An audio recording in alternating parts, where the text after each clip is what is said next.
Another thing that I've got a little bit of a concern about at the moment is that I'm hearing from my garden bell miners. We probably all know the call of a bell miner, but I will play a recording that I made. This is not from my garden. This is from a large colony of bell miners down at Malakuta, but this is what they sound like.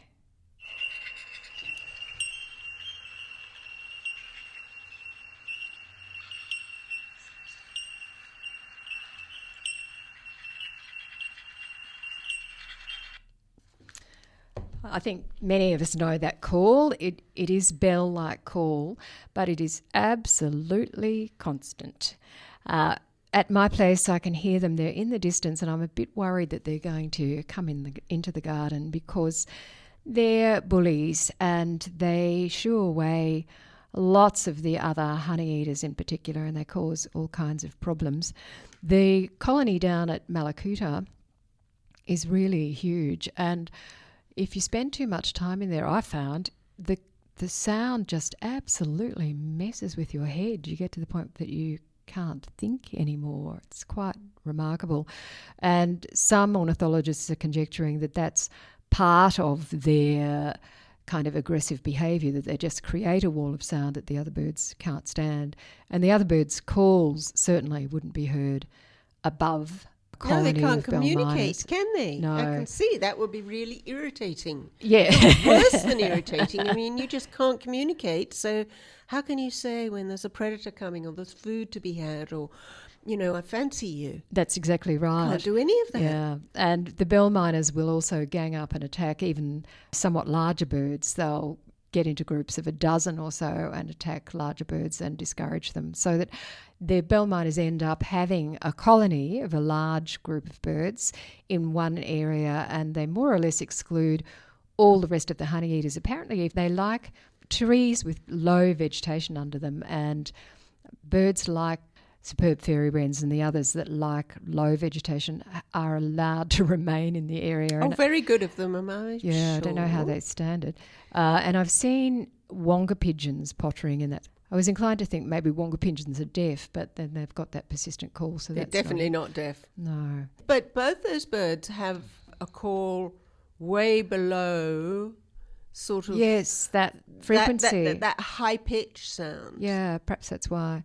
But people worry about bell miner infestations because they do shoo off all of the other honey eaters, and the bell miners take over an area and don't let anyone else in. And bell miners, although they're honey eaters, they eat lerps. We're back to lerps. We talked about them vaguely very early in the piece. So let's have another go at explaining lerps.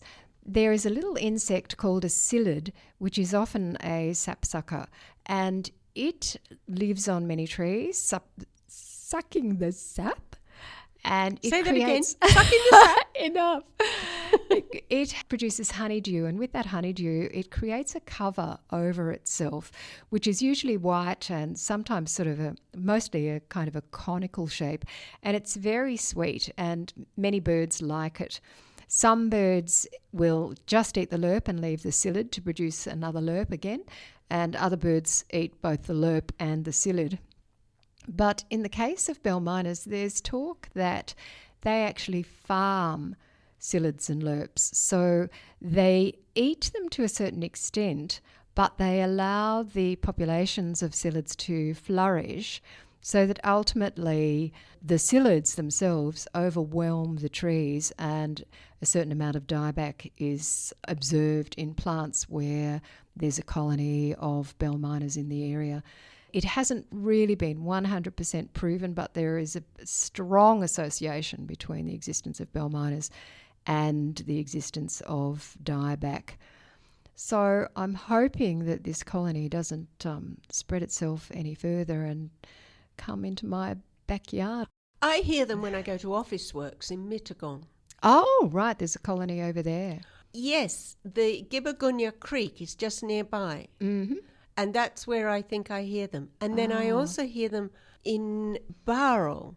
And there's a creek there. And do you know what? I think that very often when I hear bell miners all going off, they may live around water. Yeah. The spot in Malakuta that I know of Is not wet. No. Okay. So we haven't actually described them. These birds are in the minor group. They're the smallest of the minors. They're, you say the size of... Well, they're the size of almost a noisy miner, but not such a long tail. Not quite so big, yeah. Yeah. And they're actually a beautiful olive colour, and they have bright yellow legs and yellow beaks. And they're really quite attractive to look at, but they like to be high in the canopy, and their green helps them to disappear into the canopy. Yeah, they're quite hard to see. You can hear them and hear them. You're looking up, your neck's falling off your head, or your head's falling off your neck. Yes, definitely that way around. Yeah. And very often you can't see them. But if you really persist, you will. Yes. If they're going. Yeah. If you stand still, they'll come down as well. And one interesting thing that I learned about them is that the females can select the sex of their offspring. And female offspring will leave a colony in general and try and find another area to establish a colony. So if the existing colony is in an area where there's not much food, then the females will only produce female offspring because they will depart from the colony. Because they will migrate out. Yes.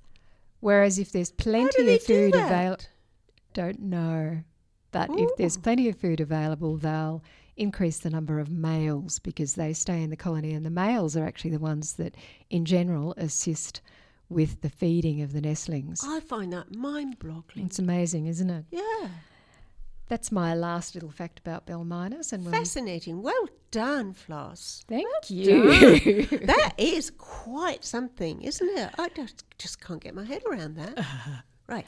Okay. Good.